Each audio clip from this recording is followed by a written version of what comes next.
नमस्कार दोस्तों, स्वागत है आपका अपने चैनल रिया स्टोरी डायरी में। मेरा नाम सोनिया है। मेरी उम्र अभी 20 साल है। देखने में एकदम हुस्न की परी लगती हूँ, बोले तो एकदम झकास। उम्र मेरी भले ही छोटी है, पर बॉडी एकदम 30 साल की औरत जैसी है। फिगर 34, 28, 34। अब आप खुद समझदार हो। रंग मेरा बिल्कुल दूध की तरह है, काले लंबे घने बाल। जो कोई मुझको एक नज़र देख ले, बस देखता ही रह जाए। मैं बहुत गरीब फैमिली से बिलोंग करती हूँ, तो मेरे माँ पापा ने मेरी शादी छोटी उम्र में ही कर दी। शादी को अभी महज 1 साल ही हुआ था। मैं अपने पति के साथ कोलकाता में रहती थी। अभी सब कुछ ठीक ही चल रहा था। एक दिन अचानक मेरे पति की हालत बहुत ख़राब हो गई।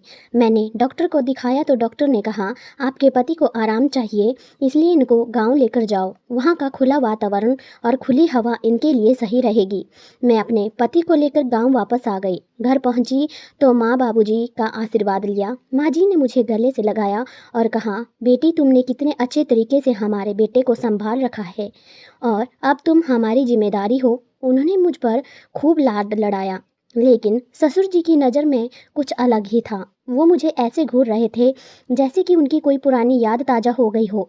उनकी आंखों में अजीब सी गर्मी थी। मैंने सोचा शायद मुझे कोई वहम हो गया होगा। हम अपने कमरे में चले गए। थोड़ी देर रेस्ट किया। रेस्ट करने के थोड़ी देर बाद मेरे पति ने कहा, सोनिया मैं अपने पुराने मित्रों से मिलकर आता हूँ। मैंने कहा ठीक है। मुझे थोड़ा अकेले रहना पसंद था। मेरी सास किचन में खाना बना रही थी और ससुर बाहर बरामदे में बैठकर हुक्का पी रहे थे।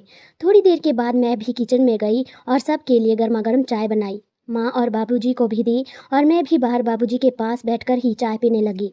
वो मुस्कुराकर बोले, अरे बेटी, बाहर शहर में तो तुम थक गई होगी। मैंने हंसकर कहा, हाँ बाबूजी, थोड़ा बहुत। फिर वो बोले, अगर बॉडी में ज़्यादा थकान होगी तो बताना, मैं मालिश कर दूंगा।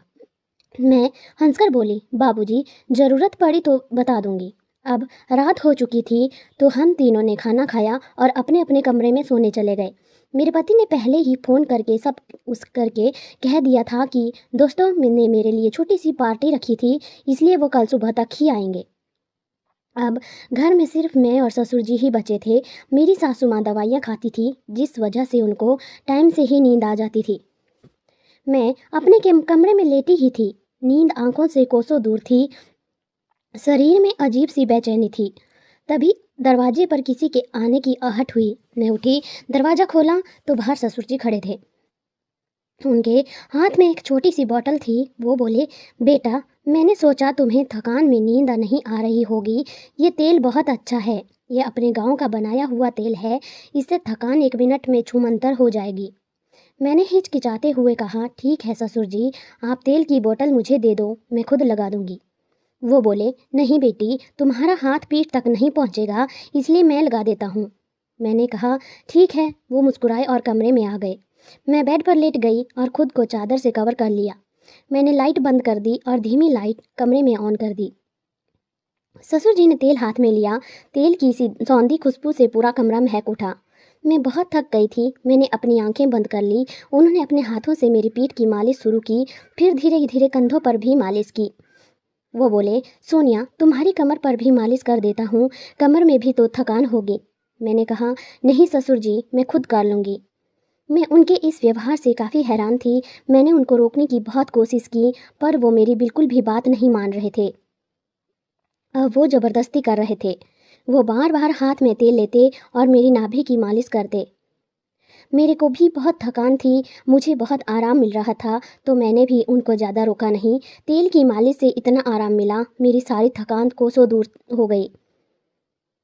थोड़ी देर बाद मैंने ससुर जी को मना किया कि अब रहने दो, पर वो बोले, बेटा, मैं तुम्हारे पैर की भी मालिश कर देता हूँ। फिर उन्होंने मेरे पैर और सिर की भी मालिश की। वो मालिश कर रहे थे, मुझे नींद आ गई। मुझे पता ही नहीं चला।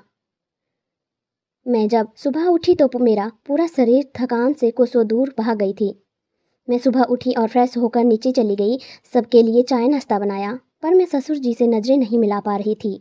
वो बार बार मेरे करीब आने की कोशिश कर रहे थे, पर मैं उनसे काफ़ी दूर रहने लगी थी। तभी थोड़ी देर के बाद मेरे पति भी घर वापस आ गए। अब मेरे ससुर मेरे करीब आने के बहाने ढूंढते रहते, पर मैंने उनसे दूरी बना ली थी। हम लगभग 15 दिन तक गाँव में रहे। अब मेरे पति की हेल्थ में भी काफ़ी सुधार हो गया था, तो हम कोलकाता वापस चले गए। दोस्तों, आप लोगों को कहानी कैसी लगी